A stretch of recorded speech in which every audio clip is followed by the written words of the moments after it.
The thing in Holding Bay 77 had been there for 300 years, and in all that time, nobody had dared to touch it, not the guards who watched from their screens, not the scientists who studied from a distance, not the diplomats who believed they could talk their way through anything. Station FR9 was the largest diplomatic hub in the entire Galactic Union, a massive structure that orbited a dying red star at the edge of known space. And millions of beings from thousands of species passed through its corridors every year. But none of them ever went near Base 77, because everyone knew what waited there. Everyone knew about Kethphoros the Hollow. He was a Varanthi, and that name alone was enough to make even the bravest warriors turn pale. Because the Varanthi had been the most terrifying force the galaxy had ever seen. A species of living weapons designed for one purpose: total destruction. 10,000 years ago, they had burned across the stars like a plague of fire, and entire civilizations had fallen before them, and planets had cracked open under their assault, and billions upon billions had died screaming, and then, just as suddenly as they had appeared, the Varanthi were gone, wiped out in a cataclysm that nobody fully understood, erased from existence so completely that most people believed they had never been real at all.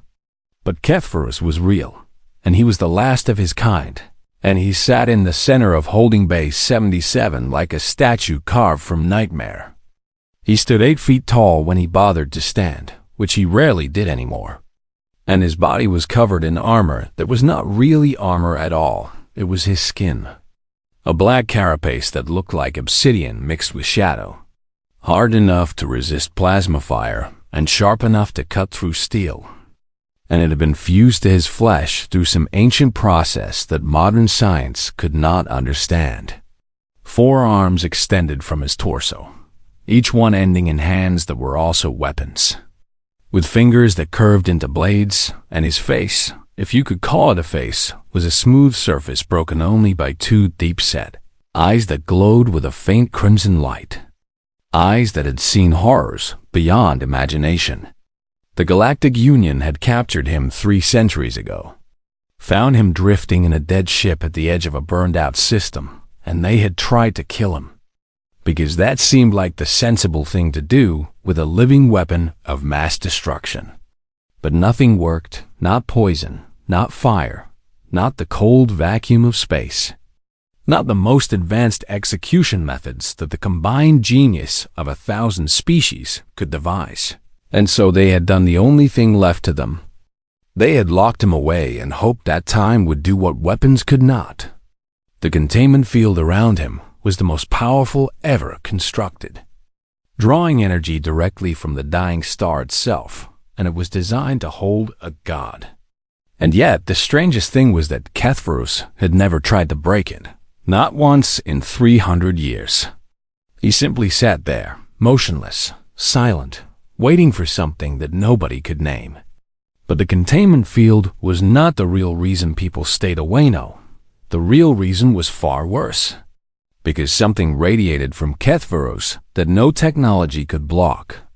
Something that lived in the space between thoughts. Something ancient and terrible that reached into your mind and showed you things you could never forget. They called it psychic residue, the leftover echoes of 10,000 years of war, and anyone who got too close felt it like a wave of drowning darkness. Diplomats who had tried to negotiate with him, believing that surely even a monster could be reasoned with, had collapsed within minutes.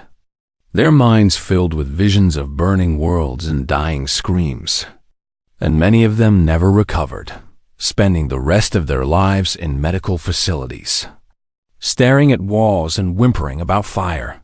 Scientists who had attempted to study him had watched their equipment fail in spectacular ways. Circuits melting, screens cracking, readings going so far off the charts that the charts themselves seemed to twist and warp. Guards reported hearing whispers when they stood watch, voices speaking in languages that had been dead for millennia, describing battles that had happened before their species had even learned to use tools. 17 beings had died simply from getting too close. their nervous systems overwhelmed by what the medical reports called proximity shock. But what the survivors described in simpler terms, they had felt his killing intent, the pure concentrated purpose of a weapon that had been built to end worlds, and their bodies had simply given up. So everyone stayed away, and the decades turned into centuries. And Kethvaros became less a prisoner and more a legend, a story that parents told their children to frighten them. A name that soldiers whispered when they wanted to speak of true fear. The station grew around him, expanding and changing as new species joined the Union and new technologies were developed. But Bay 77 remained the same, a pocket of frozen time at the heart of all that activity. A reminder of sins that the galaxy would rather forget. And then came the day when Ambassador Desha Corvain decided that she would be the one to finally make contact. She was young for a Telarian, barely 200 years old. And she had risen fast through the diplomatic ranks because she was brilliant and determined, and utterly convinced that any problem could be solved with the right words. Her advisors begged her not to go, and her colleagues warned her of the danger. And even the station's superintendent, a massive centipede-like Kethali named Vrothax, who had lived for 5,000 years and seen empires rise and fall, told her that she was being foolish. But Desha would not listen because she believed that fear was just a barrier to understanding. And she walked toward Bay 77 with her head held high and her heart beating fast with excitement rather than terror. She never even reached the observation window. 20 feet from the entrance, her steps began to falter, and her confident expression twisted into something else, and her eyes went wide with a horror that had no name. 10 feet from the entrance, she started to scream. She screamed about fire and darkness, about worlds cracking open like eggs, about children burning and mothers dying and fathers watching helplessly as everything they loved turned to ash. She screamed about 10,000 burning worlds. And her voice echoed through the corridors until station security finally reached her and pulled her away. They found her curled in a ball, trembling and weeping. And she kept repeating the same words over and over. He remembers them all. He remembers every single one. He carries them inside him, and he cannot let them go. She was the 43rd casualty that decade. And as she was carried off to the medical bay, the beings who watched from a safe distance shook their heads and reminded themselves of the lesson that everyone learned eventually. Do not approach Kethvaros the Hollow. Do not approach. Do not speak. Do not even look too long, because some doors are better left closed, and some monsters are better left alone. And in the darkness of Bay 77, the last Varanti sat in perfect stillness, crimson eyes staring at nothing, waiting for something that would never come, or so everyone believed. Humanity had only been part of the Galactic Union for 60 years, which made them babies in a universe full of ancient civilizations. Newcomers stumbling through a party that had been going on for millennia before they arrived. Most species looked at humans and saw chaos wrapped in flesh, short-lived creatures who burned through their brief decades with a reckless intensity that seemed almost insane. Beings who had somehow managed to reach the stars despite spending most of their history trying to kill each other. The Galactic Union had accepted humanity because that was what the Union did. It welcomed all sentient life, guided young species toward enlightenment, helped them understand their place in the grand order of things, but privately. Many of the older races wondered if these strange apes from the edge of nowhere would ever truly belong. Humans had no psychic abilities, no natural armor, no venomous stingers or razor claws. They were soft and fragile, and died so easily that it seemed almost cruel to let them wander through a universe full of dangers, and yet they kept wandering, kept pushing, kept showing up in places where they had no business being, and surviving through what could only be described as sheer, stubborn refusal to accept reality. Dar Elena Vasquez was a perfect example of her species. She was 34 years old, which meant she had already lived nearly half her expected lifespan.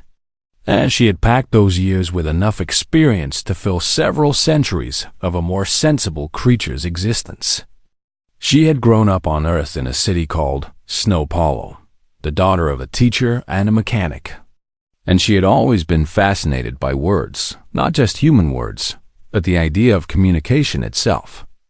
The miracle of meeting passing from one mind to another across the vast gulf that separated all conscious beings.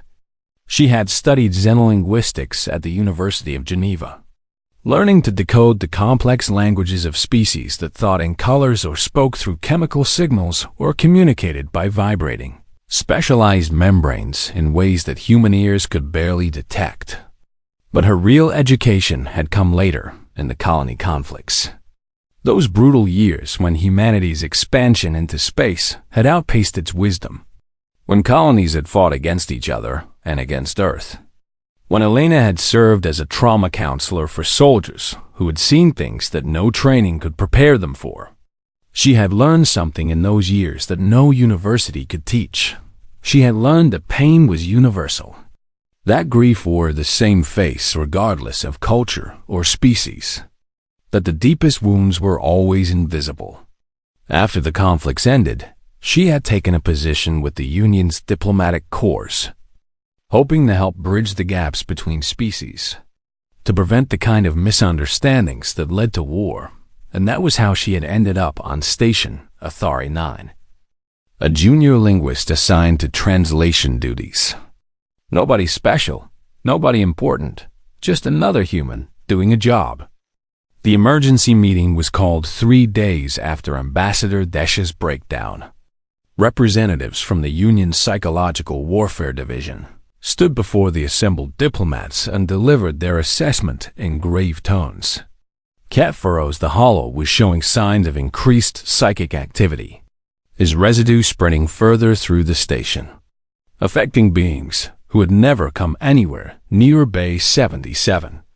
They needed to determine if this was a natural fluctuation or the beginning of something worse. They needed someone to enter the bay and attempt direct communication. The chamber fell silent, and Elena watched as species after species declined. The Cavalli superintendent explained that his people were too psychically sensitive. Exposure would destroy them.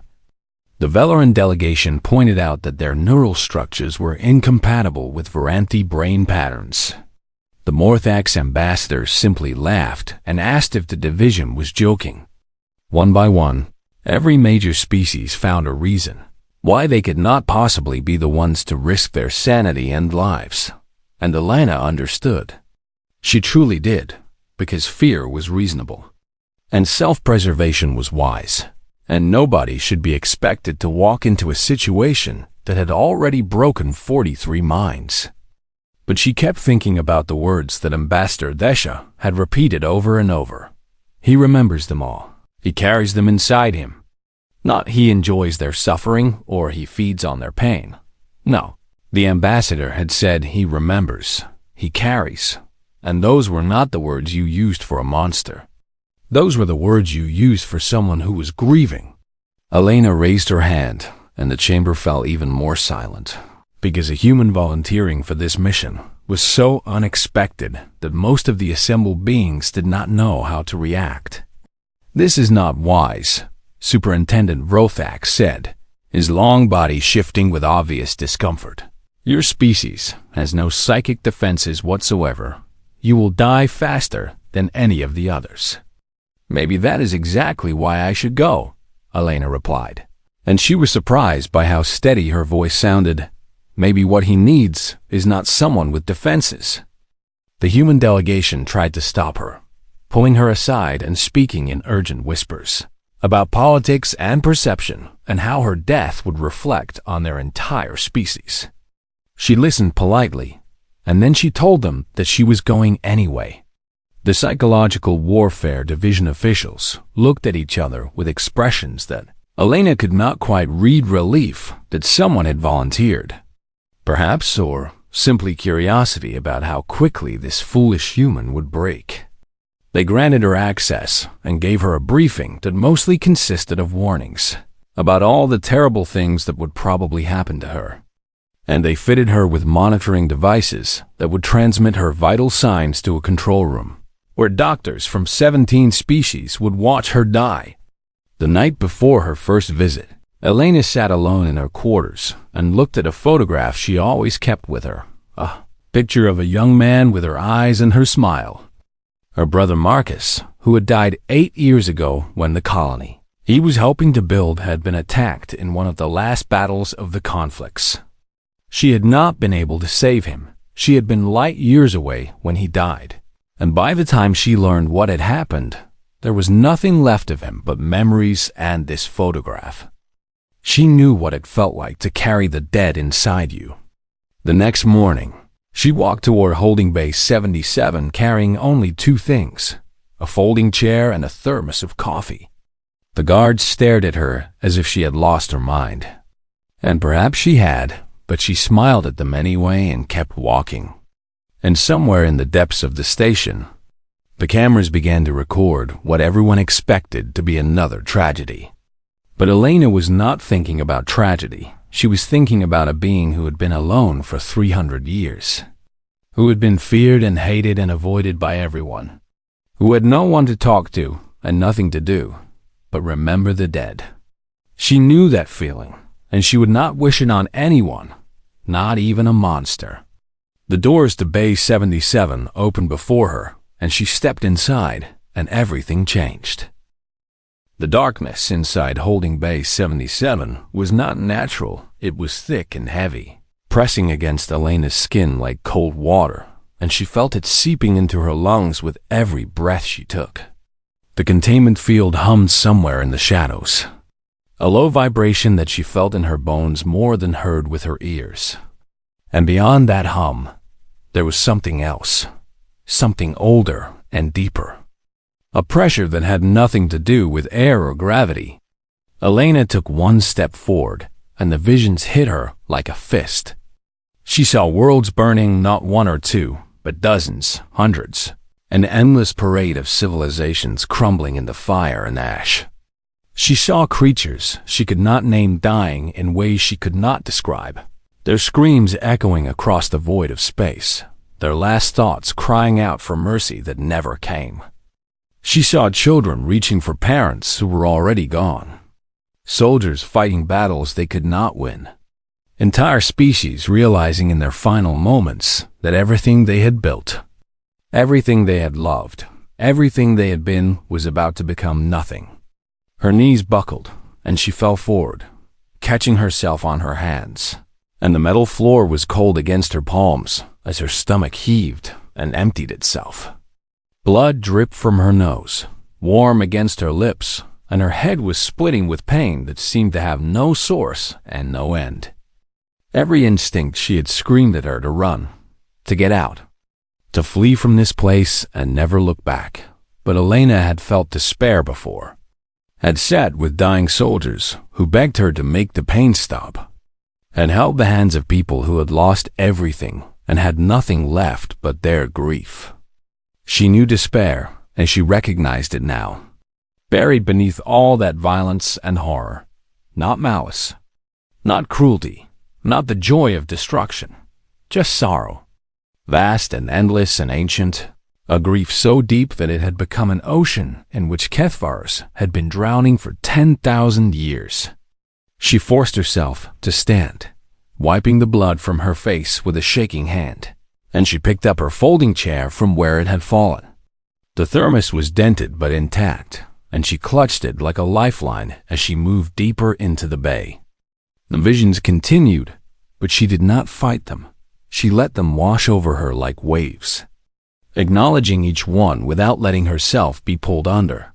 The same way she had learned to sit with trauma patients who needed to tell their stories before they could begin to heal.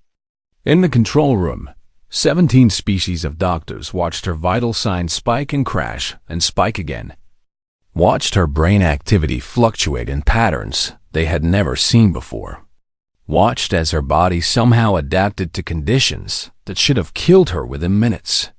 Her neural pathways are reorganizing, one of them observed, a Morthax specialist with 4 eyes and a trembling voice.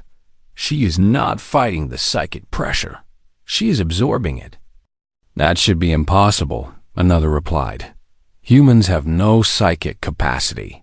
Perhaps, a third suggested quietly. Perhaps that is why it is working. She has nothing to fight with, so she is not fighting. Elena did not know any of this. She only knew that each step was agony and each breath was a battle. And yet she kept moving until finally, she saw him.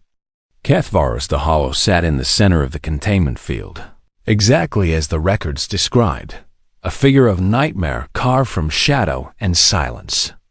His carapace gleamed dully in the faint light, and his forearms rested motionless at his sides, and his crimson eyes stared straight ahead at nothing, and he was the most terrifying thing Elena had ever seen.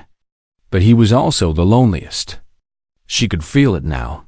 Beneath all the horror and all the death, a loneliness so complete that it made her want to weep.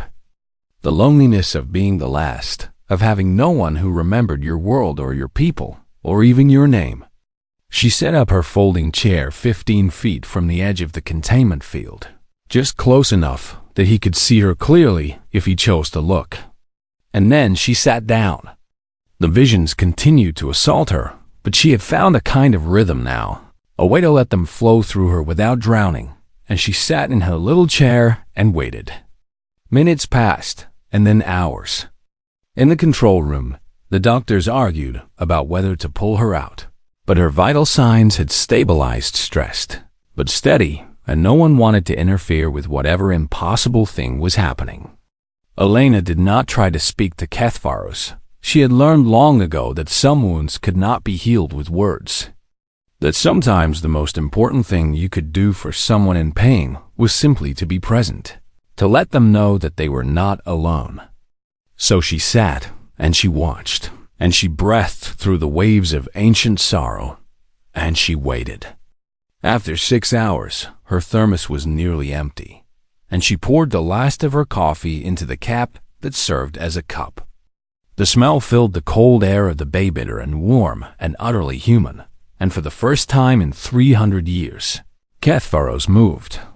It was not a large movement, just a slight turn of his head, a shift in those glowing crimson eyes, but to the beings watching on the monitors, it was as shocking as an earthquake. He was looking at her. He was looking at the coffee. Elena's heart pounded in her chest, but she kept her voice calm and steady, the same voice she had used with thousands of patients over the years. "It is not great coffee," she said, raising the thermos cap in his direction like a toast. "The machine on deck 7 makes it too strong. And I never remember to buy the good beans, but it is warm. And where I come from, that counts for something." Kethvaros did not respond, not with words, not with any sound at all, but he also did not look away. For the first time in 3 centuries, someone had entered his prison and stayed. Someone had felt his grief and not run screaming. Someone had sat down in the darkness and offered him nothing but presence and a cup of bad coffee.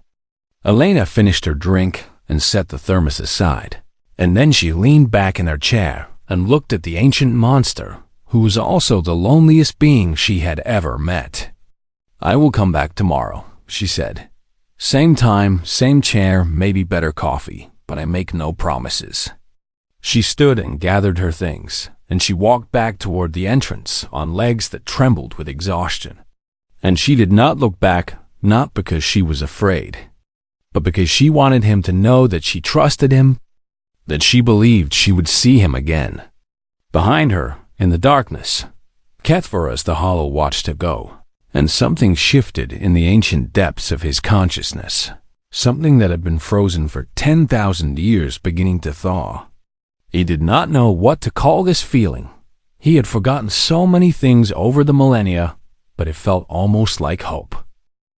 Elena came back the next day, and the day after that, and the day after that, and slowly, impossibly, something began to change. She talked to Kethvaros, not asking questions or demanding answers, but simply sharing pieces of herself the way you might with a friend you were just beginning to know. She told him about Earth, about the blue oceans and the green forests, and the way the sun looked when it set over the mountains of her homeland, painting the sky in colors that no artist could ever truly capture. She told him about humanity's history, the endless wars they had fought against themselves before they ever reached the stars, the terrible weapons they had built, the countless times they had nearly destroyed their own world before finally learning slowly, painfully, that survival required cooperation. She told him about her brother Marcus, about how he had always wanted to help build something new, how he had volunteered for the colony mission because he believed humanity's future lay among the stars, how he had died in a fire that Elena had not been able to prevent. She told him about the guilt she carried, the weight of all the people she had not been able to save during the colony conflicts, the faces that still visited her in her dreams. And through it all, Kethvaros listened. He did not speak, not at first, but Elena could see that he was present in a way he had not been before. His attention focused on her with an intensity that would have frightened her if she had not already seen past the terror to the grief beneath. Weeks passed, and the station watched in amazement as the impossible continued to unfold. Elena's visits stretched from hours to entire days, and the visions that had once assaulted her became clearer, more coherent, like a language she was slowly learning to read. The first time Kethvaros spoke, his voice was like nothing Elena had ever heard, a grinding sound that seemed to come from deep within the earth itself, resonating through the air in frequencies that made her bones vibrate. He spoke in his own language, a tongue that had been dead for 10,000 years. And Elena did not understand a single word, but she understood the emotion beneath the words, the desperate need to communicate after eons of silence. She began to learn. It was the hardest thing she had ever done, decoding a language that had no living speakers, no texts, no reference materials, but she had spent her entire career preparing for exactly this kind of challenge, and she threw herself into it with everything she had. Slowly, painfully, word by word and phrase by phrase, the truth began to emerge. The Varanthi had not been conquerors. That was a lie, a convenient story that the galaxy had told itself to justify what had been done to them. They had been guardians, a species engineered not for destruction, but for protection, designed to feel deeply, to connect with the worlds they defended, to carry the memories of those they loved so that nothing would ever truly be forgotten. Kethvaros had been the guardian of his homeworld, the keeper of his people's most sacred memories. And when the war came, when the ancestors of the current Galactic Union decided that the Varanthi were too powerful to be allowed to exist, he had felt every single death. Millions of his people burned away in a war they had not started, and he had experienced each loss as if it were his own, carrying the weight of an entire civilization's extinction inside his mind. The psychic attacks that had driven so many visitors mad were not attacks at all. They were his memories, bleeding out through the cracks in his consciousness, desperate to be witnessed, to be acknowledged, to be remembered by someone, anyone. For 10,000 years he had been alone with the dead, and no one had ever asked to hear their story. Elena wept when she finally understood, not from the pain of the visions, but from the sheer weight of injustice that had been done to this being, this guardian who had lost everything and been punished for surviving. They did not contain you because they were afraid of what you might do, she said, her voice thick with emotion. They contained you because they were afraid of what you knew. They wanted to bury their guilt, and you were the evidence. Kethvaros looked at her with those ancient crimson eyes, and for a moment the grinding of his voice softened into something almost gentle. You are the first, he said, his words halting but clear. The first to ask, the first to listen, the first to see. Elena reached out her hand, crossing the boundary of the containment field that everyone had told her never to touch, and she placed her palm against the cold surface of his carapace. I see you, she said. I see them, all of them, and I will not let the galaxy forget. In the control room, the doctors and officials watched this moment with a mixture of awe and terror. Because what they were seeing should have been impossible. A human, touching the most dangerous being in the known universe and surviving. But more than that, they were beginning to understand what Elena had discovered, and the implications were staggering. The history of the Galactic Union was built on a lie. The Varanti had been victims, not villains, and the civilization that called itself the Guardian of Peace and Justice had been founded on genocide. Some of the Watchers felt shame, and some felt fear, and some felt the first stirrings of anger at those who had hidden this truth for so long. But there were others who felt something else, entirely a cold calculation, a political awareness that recognized this truth as a threat to the established order. If this knowledge spread, if the people of the Union learned what their ancestors had done, there would be consequences. Old alliances would crumble. Ancient powers would lose their legitimacy. The entire structure of galactic civilization would be called into question. That could not be allowed to happen. In the highest chambers of the station, where the real decisions were made, messages began to fly between powerful beings who had very good reasons to keep the past buried. Elena Vasquez had done the impossible. She had reached the last Varanti, had heard his story, had uncovered a truth that had been hidden for millennia. But now she faced an enemy far more dangerous than any ancient monster. She faced the weight of history itself, and those who would do anything to keep it silent.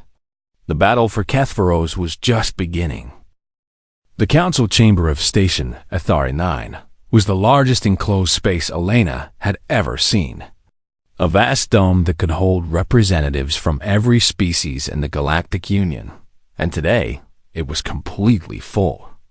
Thousands of beings from hundreds of worlds had gathered to hear the findings of the Psychological Warfare Division, and Elena stood at the center of it all, feeling very small and very human. She had presented everything: the truth about the Varanti, the evidence of their genocide, the reality of what Kethvaros had endured for 10,000 years, and now the chamber was silent, waiting for the response of the High Council. The 5 beings who ruled the Galactic Union sat on a raised platform above the assembly, ancient representatives of the 5 founding species, and their faces were unreadable as they conferred in whispers that Elena could not hear. Finally, the eldest of them spoke, a crystalline entity called Varesh, who had lived for 20,000 years and remembered the time before the Varanti fell. "This information is destabilizing," Varesh said, their voice echoing through the chamber like wind chimes made of ice. "The past cannot be changed, and there is no benefit in disturbing the peace that has been built over 10 millennia. Elena felt her heart sink as the other council members nodded in agreement.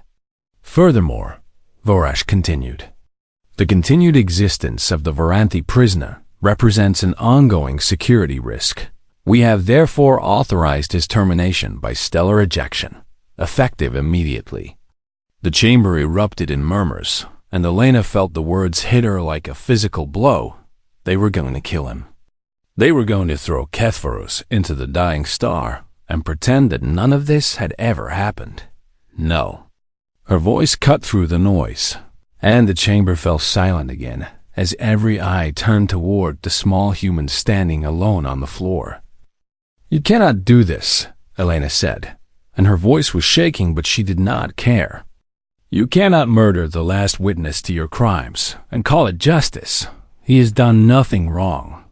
He has hurt no one who did not choose to approach him, and he has waited 300 years for someone to simply ask him his story." "You speak out of turn, human," one of the other council members said, a massive insectoid being whose name Elena did not know. "Your species has barely learned to walk among the stars. You do not understand the complexities of galactic governance." "I understand that you are afraid," Elena shot back. "I understand that you have built your civilization on a lie, and you would rather destroy an innocent being than face the truth about yourselves." The chamber erupted again, and this time there were voices raised in anger, and voices raised in support. And the carefully maintained order of the proceedings began to crumble. Elena turned away from the council and faced the assembly instead, speaking to the thousands of beings who had come to witness this moment. "I am going to tell you what I learned in that holding bay," she said. "Not about politics or history or the crimes of your ancestors. I am going to tell you about a person." She told them about Kethvaros, about his loneliness and his grief, about the memories he carried and the weight he had borne alone for 10,000 years. She told them about the gentle way he had begun to speak to her, about the gratitude in his voice when she returned each day, about the hope that had begun to flicker in his ancient eyes. "He is not a monster," she said. "He is a survivor, the last of his kind, carrying the memory of everyone he ever loved. And he deserves better than to be thrown into a star so that the powerful can protect their lives." The human delegation rose to their feet, and Elena saw faces she recognized, ambassadors and scientists and soldiers who had served alongside her in the colony conflicts, and they were nodding, standing with her. "Humanity has only been part of this union for 60 years, the human ambassador said, his voice carrying through the chamber. "But in that time, we have learned what this civilization claims to value: peace, justice, truth, and if the Union executes Kethvaros simply to hide its past, then we want no part of it. Humanity formally threatens withdrawal from the Galactic Union unless this sentence is reversed." The silence that followed was absolute. No species had ever threatened to leave the Union, not since its founding, and while humanity was young and small and often dismissed as irrelevant, the idea of rejection stung in a way that the ancient powers had not expected. And then something even more unexpected happened. Other delegations began to rise. The Velaran, who had been conquered by the Union's founders and still remembered their own lost history, they rose. The Morthax, who had always been treated as lesser citizens despite their contributions, they rose. A dozen minor species, worlds that had joined the Union seeking protection and found only condescension, they rose, one by one, until nearly a quarter of the assembly was on their feet. "Perhaps," one of them said, a small being with silver skin and gentle eyes, "perhaps it is time for a new beginning. A union built on truth rather than lies, on justice rather than convenience." The High Council looked at the assembly with something that might have been fear. And for the first time in 10,000 years, the ancient powers realized that their grip on the galaxy was not as secure as they had believed. While the debate raged, Elena slipped away, running through corridors she had walked so many times before, until she reached the doors of Holding Bay 77. She entered without hesitation, and Kethvaros looked up as she approached, his crimson eyes filled with a question he did not need to speak. "I tried," she said, and her voice broke. "I tried to save you, but I do not know if it was enough." Kethvaros rose to his full height for the first time since she had known him, 8 feet of ancient power and sorrow. And he looked down at the small human who had given him something he had never expected to find again. "You did more than try," he said, his grinding voice softer than she had ever heard it. "You saw me, you heard me, you remembered my people when no one else would." He moved toward the edge of the containment field, and then, impossibly, he stepped through it. Elena stared in shock as alarms began to wail throughout the station. "You could have left at any time," she whispered, understanding dawning. "The field never really held you." "I had nowhere to go," Kethvaros said simply. "No one to go to until now." He extended one of his great hands, and Elena took it without hesitation, her small fingers wrapped in his massive grip. "Now we go together," she said. "Now we show them what happens when someone is brave enough to care." They walked out of Holding Bay 77 together, the last, Varanthi and the stubborn human who had refused to let him be forgotten, and behind them, the galaxy would never be the same. The memorial for the Varanthi was built within a year, and Kethvaros spoke the names of his people at its dedication, while representatives from across the Union wept for sins they had not known they carried. He became an ambassador in his own right, a living reminder that the past could not be buried forever. And Elena remained by his side, not because she had to, but because that was what friends did. And when beings from 1,000 worlds asked how a single human had changed everything, Elena would smile and give the same answer every time. I sat down, I listened, I stayed, because that is what humans do.